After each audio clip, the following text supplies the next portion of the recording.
Okay, so we all know belly fat is bad, right? But how many of us really get why? That's what we're looking at today, fat. All the weird, interesting stuff about fat. And you found a really cool source for this deep dive. That Dr. Sean O'Mara interview on the Thomas DeLauer YouTube channel, right? The one where Dr. O'Mara uses MRI scans to show people their fat. Yeah. And seeing all that on an MRI, that's got to be intense. But what I found really fascinating was his work with the National Science Foundation. He's figuring out how to actually get rid of the bad kind of fat. Yeah, and that's where his whole idea of the four horsemen of fat comes in. These are like four different types of fat that are especially bad for us because they cause inflammation. 4 horsemen. Sounds kind of scary. I'm all ears, though. Basically, these types of fat, they're always releasing these molecules that are bad for us. Dr. Omar actually calls them microbullets because they're constantly damaging our bodies. So it's not just about how it looks, it's about all this inflammation going on inside, huh? We're always told to watch out for cholesterol, but you're saying these fats are even worse. That's what Dr. Omara seems to think. And it really makes you think about the long-term effects. Okay, I can't take the suspense. Who are these 4 horsemen? Well, the first one's visceral fat. That's the deep fat in your belly that surrounds your organs. Oh, okay. Visceral fat. We hear about that one all the time. What about the others? Okay, so the next one's called myosteatosis, which is basically fat inside your muscles. Wait, fat in your muscles? Like marbling in a steak. Exactly. It's a pretty crazy visual, right? Yeah, I'm never looking at Wagyu the same way again. So deep belly fat and muscle fat. What else is on this hit list? Well, there's also deep subcutaneous fat. This one's kind of sneaky because it's a layer of fat under your skin, but it's deeper than the fat you can, pinch. So there are 2 kinds of subcutaneous fat, but one is good and one is bad. Got it. Yeah. Okay, so who's the final horseman? This one might be the most relatable for a lot of people. It's heart fat. Heart fat. Yeah, it's the fat that builds up around your heart. It makes it harder for your heart to work properly. Wow. Okay, I can see why he calls them the 4 horsemen. That's pretty serious stuff. But is there any good news in the world of fat? Of course. Remember subcutaneous fat, the kind you can pinch?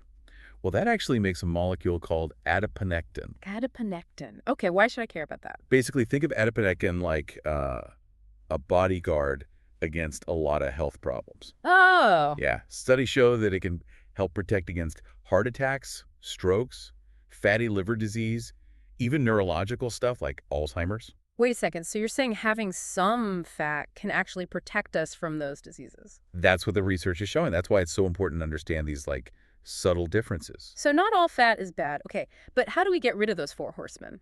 Diet and exercise, right? Well, it's not always that straightforward. Dr. O'Mara talks about this one patient he had.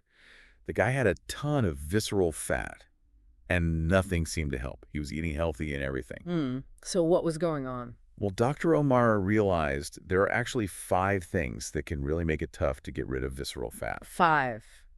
Lay it on me. Okay, so the first 4 aren't surprising.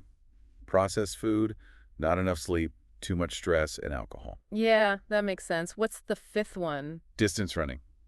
What, you mean going for a long run? Yep. But cardio is supposed to be good for you? Yeah. Especially for belly fat? Right, but Dr. O'Mara's research shows that doing too much long, slow exercise can actually make things worse. Seriously, I've never heard that before. Yeah, it's pretty interesting. His theory is that those really long workouts actually increase your stress hormones, which can lead to more visceral fat. Wow. Okay, so what's the solution? Just sit on the couch? Well, not exactly. Dr. O'Mara suggests that short bursts of really intense exercise are much better. Like sprinting. Okay, this is definitely more complicated than I thought. But let's be real. High-intensity exercise is hard. Oh, totally. And it's not for everyone, especially people who are older or haven't been working out regularly. I hear you. Dr. O'Mara talks about this too. He calls it quality of life. He says that people who can still exert themselves in short bursts tend to have a better quality of life as they age. It's not just about being able to run a marathon, It's about having that strength and energy to do the things you enjoy no matter what age you are. I love that. Me too. And this kind of leads into something else that Dr. O'Mara talks about, blood flow. Oh, yeah. I remember he was obsessed with seeing people's pulses during that workout with Thomas DeLauer. I think DeLauer was kind of creeped out, to be honest. I can only imagine. But to Dr. O'Mara, a visible pulse is like a sign of good health. And he actually has a point. Good blood flow is super important because it delivers all the nutrients and oxygen to our cells. And this is where nitric oxide comes in, right? You got it. Nitric oxide helps to widen our blood vessels so blood can flow more easily. This is making me think back to our deep dive with Brian McKenzie. He was all about nasal breathing as a way to increase nitric oxide. It's all starting to make sense. I love when these episodes connect like that. And nasal breathing does even more than that. It actually activates our parasympathetic nervous system, which helps us to relax. Hold on, so nasal breathing calms us down, A&D improves blood flow. I'm sold. It's a simple change, but it can make a big difference. And when you combine it with high-intensity exercise, which will boost nitric oxide, you create a powerful 1-2 punch against visceral fat. Okay, I'm seeing the big picture now. This is way more than just counting calories or hitting the gym. It's about making changes that affect your whole body and mind. But one thing I noticed about Dr. O'Mara was how he talked about the personality of those high performers he worked with, like the Special Forces guys. They just seemed, I don't know, more motivated to improve their health. Is there something to that, or is it just a coincidence? That's a really interesting question. Yeah. And there might actually be a connection to our gut microbiome. Our gut microbiome, the bacteria in our intestines. What does that have to do with motivation? There's research that suggests that the bacteria in our gut might actually influence our motivation to be active. Whoa. So our gut bacteria could be like our little cheerleaders during a workout. It's definitely a possibility. Yeah. And it kind of goes back to that funny moment in the interview when Dr. O'Mara is talking about acquiring microbes through sweat during his workout with Thomas DeLauer. Yeah, that was pretty funny. But it raises this fascinating question. You know, we often think about motivation as something that's all in our heads. But what if it's also influenced by the people we spend time with, or even the microbes we share? No, that's a mind-blowing idea. It makes you think about the people in your life and the impact they might be having on your health, even on a microbial level. It really shows how interconnected we are, not just with each other, but with all the tiny organisms that live inside us. Welcome back. Man, my head is still spinning from that last part. There's so much more to this whole fat thing than I ever realized. It really is fascinating, and there's a lot to think about in terms of what it all means for us, you know, practically speaking. Totally. Okay, so we learned about those 4 horsemen of fat and that good guy molecule, adiponectin. We even talked about how high-intensity exercise might actually be better than running for hours. But where do we go from here? What can people actually do with this info? Well, I think the first step is just being aware. Now that we know there are different types of fat and how they affect our health, we can start paying more attention to our own bodies. I like that. It's like we've got this new way of looking at our health. Exactly. Instead of just worrying about the number on the scale, we need to think about what kind of fat we have and where it is. Okay, so awareness is key. But what comes next? What are some things we can actually do? Well, Dr. O'Mara really stresses the importance of lifestyle changes. That means things like prioritizing high-intensity exercise, making nasal breathing a regular thing, and even thinking about the people we spend time with. Hold on, the people we hang out with. You're saying our friends can affect our fat levels. Remember how we talked about the microbiome and how it might be linked to motivation? Yeah. Well, more and more research is showing that our social networks can actually influence our gut bacteria. Oh, wow. So if we're around people who are making healthy choices, we're more likely to pick up those habits too. Yeah. And maybe even like trade some good microbes with each other. Exactly. It's pretty wild when you think about it. It just goes to show how much our health is connected to everything around us. Okay, so exercise, breathing, and our social circle. What about diet? That's got to be a big part of this, right? Absolutely. Dr. O'Mara talks a lot about cutting back on processed foods, sugar, and all that stuff. It's all about focusing on whole foods that are packed with nutrients. Nothing too groundbreaking there, but it's a good reminder that we can't just outrun a bad diet. Right. And don't forget about sleep and managing stress. Those are both super important too. Yeah, Dr. O'Mara mentioned those as being 2 of the 5 things that can make it hard to lose visceral fat.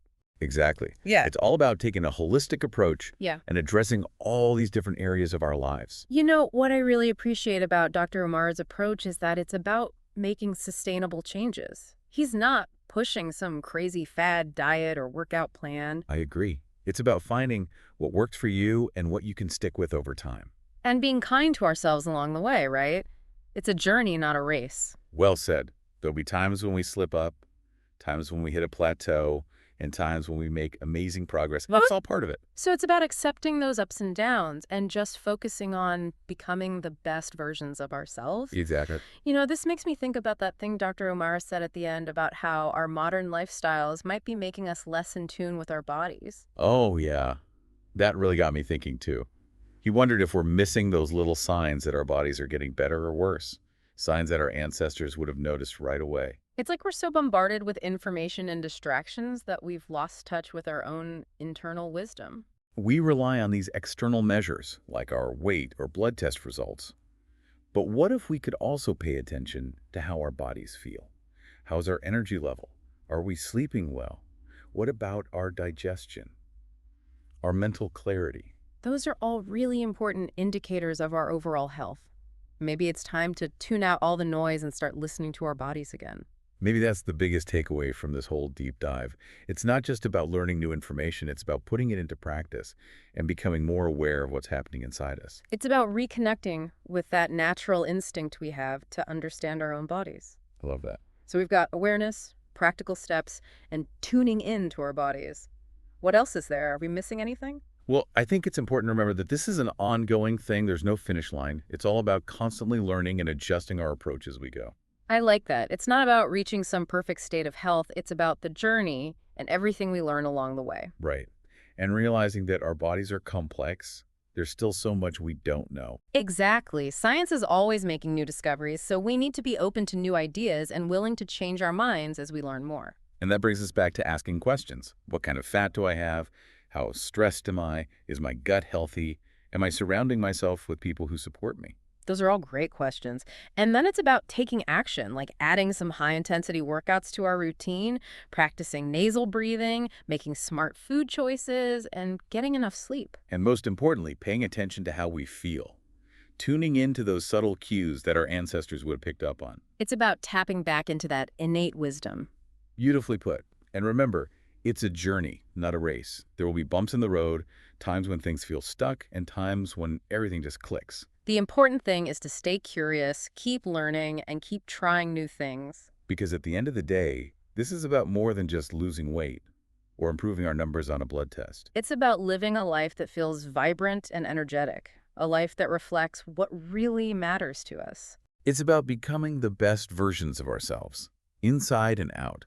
And that's something worth striving for. I think that's a great place to wrap things up for part 2. We've covered some really deep ideas and practical tips. Now it's time to sit with all of this and think about how it applies to our own lives. Welcome back to the last part of our deep dive into fat. Man, it's amazing how much we've learned about something we thought we knew. It's true. Fat gets such a bad rap. But as we've seen, it's way more complicated than that. Totally. It's not as simple as good fat and bad fat. There are all these different kinds, and they all do different things in our bodies. Right. And once we get that, we can make smarter choices for our health.